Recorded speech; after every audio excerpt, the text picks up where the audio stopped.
હું એક વિધવા હતી. રાત્રિના 10 વાગ્યા હતા. મારી દીકરી તાવમાં તડપતી હતી. તેને હોસ્પિટલ લઈ જવી ખૂબ જરૂરી હતું. મારા ઘરથી હોસ્પિટલ લગભગ 5 કિલોમીટર દૂર હતી. મેં મારી દીકરીને એક કપડામાં લપેટી અને હાથમાં ઊંચકીને હોસ્પિટલ તરફ ચાલવા લાગી. કોઈ પણ વાહન મળતું નહોતું. અચાનક પાછળથી એક રિક્ષા આવી અને મારી પાસે આવીને ઊભી રહી. તે રિક્ષામાં એક યુવક હતો. તેણે મને પોતાની તરફ બોલાવી. ચારે તરફ અંધારું હતું. હું રિક્ષા પાસે ગઈ અને મિત્રો, આ વાર્તા ફક્ત કાલ્પનિક છે. તેનો હકીકત સાથે કોઈ સંબંધ નથી. આનો હેતુ માત્ર મનોરંજન અને શિક્ષણ છે. કૃપા કરીને વાર્તાને એક કલ્પના તરીકે માણો. નમસ્કાર મિત્રો, મારું નામ વૈશાલી છે. હું એક શહેરમાં ભાડાના રૂમમાં રહું છું. હું વિધવા છું અને મારી 1 વર્ષની નાની દીકરી છે. મારી દીકરીને હું પાડોશની એક દાદીમા પાસે રાખી દઉં છું અને તેમને થોડા ઘણા પૈસા આપું છું. અને હું લોકોના ઘરમાં જઈને વાસણ માંજવાનું અને ભોજન બનાવવાનું કામ કરું છું. મારા પતિના ગુજરી જવાથી હું એકદમ એકલી પડી ગઈ છું અને મારી દીકરીને હું જ ઉછેરી રહી છું. હવે એ જ મારું ભવિષ્ય છે. તે દિવસે મારી દીકરીને ઘણો તાવ હતો, પરંતુ કામની મજબૂરીને લીધે હું તેને હોસ્પિટલ લઈ જઈ શકી નહીં. મને લાગ્યું થોડો તાવ હળવો થશે, થોડી વારમાં ઠીક થઈ જશે. એ માટે હું આખો દિવસ બીજાના ઘરમાં વાસણ અને રસોઈ કરતી રહી. સાંજે જ્યારે ઘરે આવી ત્યારે મેં દીકરીનું શરીર ઠંડા પાણીથી લૂછ્યું. પણ જેમ જેમ રાત વધી તેમ તેમ તેનો તાવ પણ વધી રહ્યો હતો. હવે રાત્રિના 10 વાગી ગયા હતા અને તેનો તાવ ખૂબ જ વધી ગયો હતો. તેને તરત જ હોસ્પિટલ લઈ જવી જરૂરી હતી, પરંતુ મને સમજાતું નહોતું કે શું કરવું. જ્યાં હું રહેતી હતી ત્યાં નજીકમાં કોઈ ગાડી મળી નહોતી અને રાત્રે બધા વાહન બંધ થઈ ગયા હતા. મેં મારી દીકરીને ઊંચકી, કપડામાં લપેટી અને હોસ્પિટલ તરફ પગપાળા જવા લાગી. હોસ્પિટલ મારા ઘરથી લગભગ 5 કિલોમીટર દૂર હતું. હું મુશ્કેલીથી અડધો કિલોમીટર જ ચાલી હતી કે અચાનક એક રિક્ષા મારી પાસે આવીને ઊભી રહી. તેમાં એક યુવક બેઠેલો હતો. ઉંમરમાં મારાથી 2-3 વર્ષ મોટો હશે. તેણે પૂછ્યું, આટલી મોડી રાત્રે ક્યાં જઈ રહ્યા છો? અને તમે સ્ત્રી થઈને આ સમયે બહાર કેમ ફરો છો? હું રડતા રડતા બોલી, મારી નાનીને ખૂબ તાવ છે અને તે બેભાન છે. તેને હોસ્પિટલ લઈ જવી ખૂબ જરૂરી છે. મારી વાત સાંભળીને તેણે મારી ઉપર દયા આવી ગઈ અને તેણે મને રિક્ષામાં બેસવાનું કહ્યું.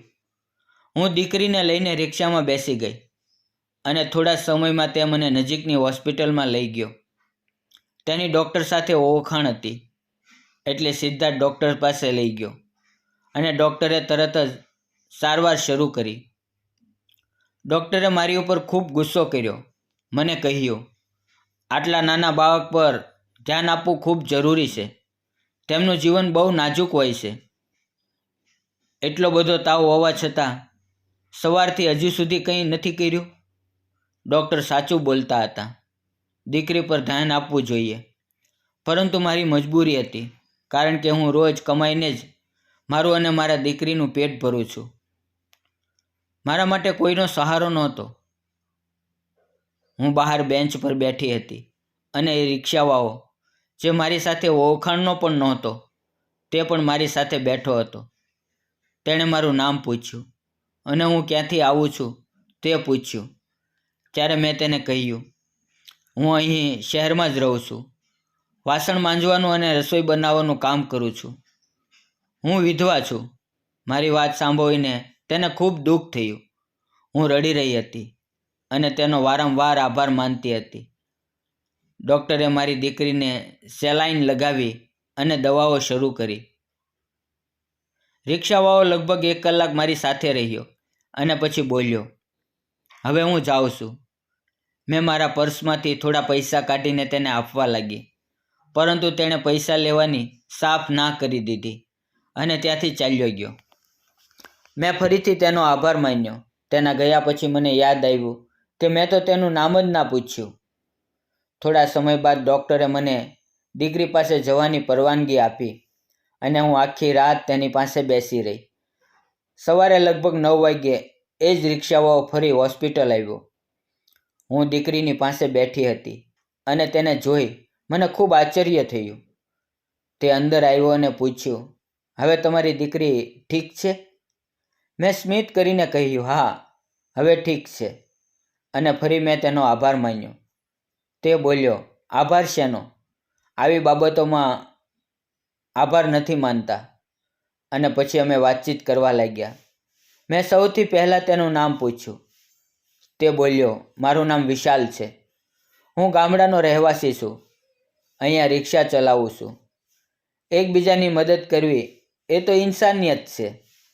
એ રીતે વાતો કરતાં કરતાં ઘણો સમય વીતી ગયો. થોડી વારમાં ડૉક્ટર આવ્યા ત્યારે વિશાલે પૂછ્યું, સાહેબ, બાળકીની તબિયત હવે કેવી છે? ડૉક્ટરે કહ્યું, તે હવે ઠીક છે. થોડી વારમાં રજા કરીશું. હવે અત્યાર સુધી મેં કંઈ જ નાસ્તો કર્યો નહોતો ત્યારે વિશાલ હોટલમાંથી મારા માટે નાસ્તો લઈ આવ્યો.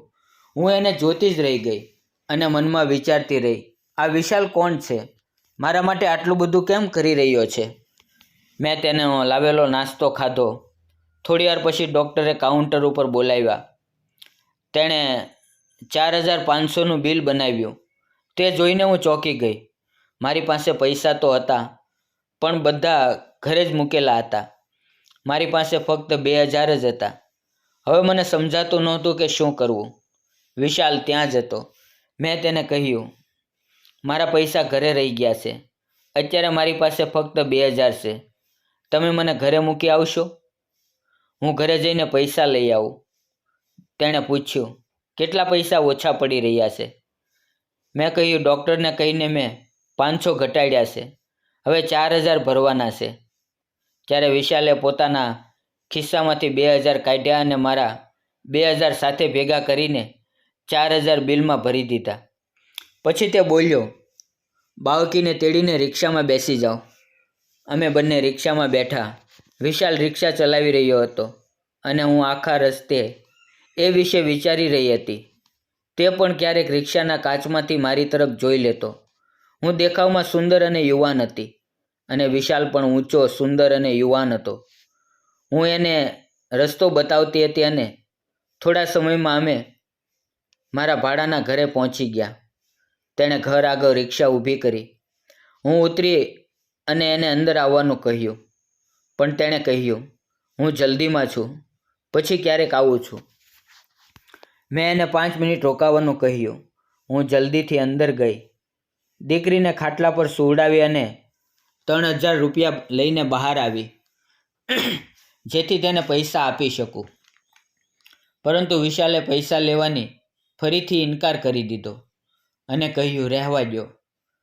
મારી આંખોમાં આંસુ આવી ગયા અને થોડી વારમાં એ રિક્ષા લઈને ચાલ્યો ગયો. હું અંદર આવી પછી ઘરનું કામ કરવા લાગી અને ફરી રોજની જેમ કામ ઉપર જવા લાગી. હું મારી દીકરીને પાડોશની દાદી પાસે રાખી દેતી હતી. એકવાર સવારે 10 વાગ્યે હું વાસણ અને રસોઈ કરી મારી રૂમ તરફ પાછી ફરી રહી હતી. અચાનક મારી બાજુમાં એક રિક્ષા આવીને ઊભી રહી ગઈ. તે વિશાલ જ હતો. તેણે મારી તરફ જોઈને સ્મિત કર્યું અને મેં પણ સ્મિત કર્યું. મેં પૂછ્યું, ક્યાં જઈ રહ્યા છો? તે બોલ્યો, એમ જ, રસ્તામાં હતો. વિચાર્યું તમને મળી લઉં. મેં કહ્યું, આવો ઘરે ચા પીવા. તેની પાસે સમય હતો. હું રિક્ષામાં બેસી ગઈ. તેણે રિક્ષા સીધી મારા ઘરની આગળ રોકી. હું અંદર ગઈ. દીકરી પાડોશની દાદી પાસે રમતી હતી. મેં વિશાલને અંદર બોલાવ્યો. એને ખાટલા પર બેસાડ્યો, પાણી આપ્યું, પછી બંને માટે ચા બનાવી. હું જમીન પર બેઠી હતી અને વિશાલ ખાટલા પર. અમે વાતો કરતા રહ્યા. તેણે મારી દીકરી વિશે પૂછ્યું.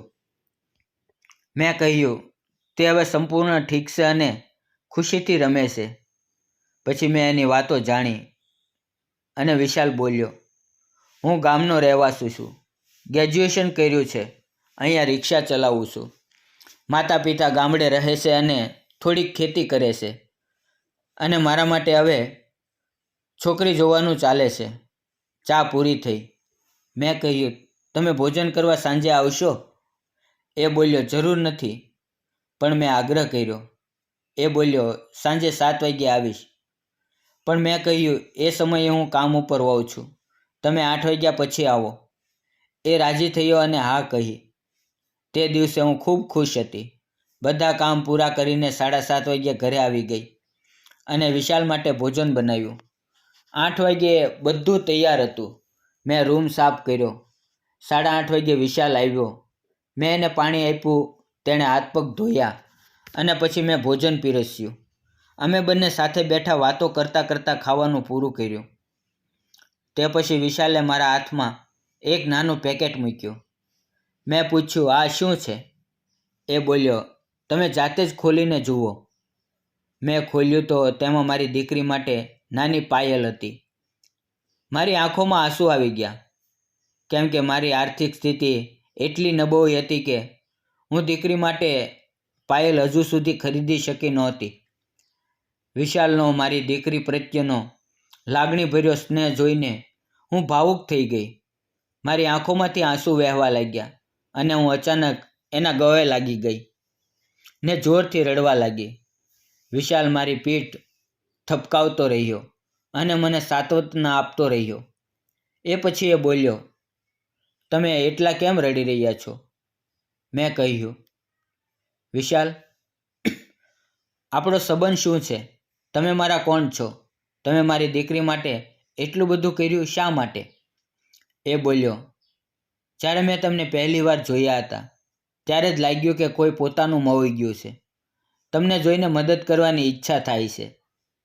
કદાચ તમે મને ગમવા લાગ્યા છો.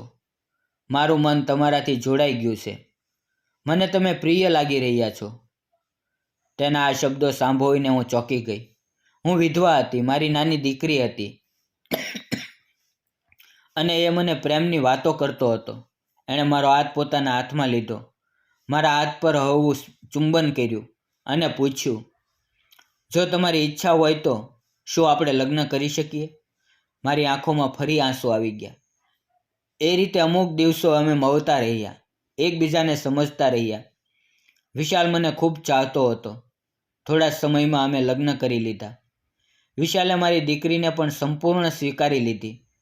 હવે હું અને વિશાલ બંને પ્રેમથી જીવન જીવી રહ્યા છીએ. અમારું ઘર પરિવાર ખુશી અને આનંદથી ભરેલું છે. મિત્રો, મેં અને વિશાલે લગ્ન કરી લીધા. તમને શું લાગે છે? અમે સાચું કર્યું છે કે નહીં? કોમેન્ટમાં જરૂર લખજો. જીવનમાં સંકટ સમયે કોઈને પણ મદદની જરૂર પડે છે અને ઘણી વખત આ મદદ કોઈ અજાણ્યા માણસ પાસેથી પણ મળી જાય છે. એક એકલી માતાનો સંઘર્ષ, તેના દુઃખ અને એક અજાણ્યા યુવકની ઇન્સાનિયતે સાબિત કરી દીધું કે પ્રેમ આજે પણ દુનિયામાં જીવંત છે.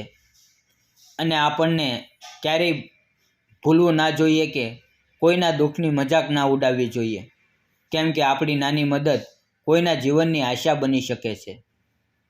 અને પ્રેમ ક્યારેય પરિસ્થિતિ પર નહીં, પરંતુ દિલની નજદીકી પર આધારિત હોય છે. મિત્રો, આ પ્રેમ કહાની તમને કેવી લાગી? જો સારી લાગી હોય તો વિડીયોને લાઇક, શેર અને ચેનલને સબસ્ક્રાઈબ કરવાનું ભૂલશો નહીં. ફરી મળશું આવતીકાલે એક નવી વાર્તાની અંદર. ત્યાં સુધી આવજો અને વિડીયો પૂરો જોવા બદલ આપ સૌ મિત્રોનો દિલથી ખૂબ ખૂબ ધન્યવાદ મિત્રો. ફરી મળીએ આવતીકાલે. ત્યાં સુધી આવજો.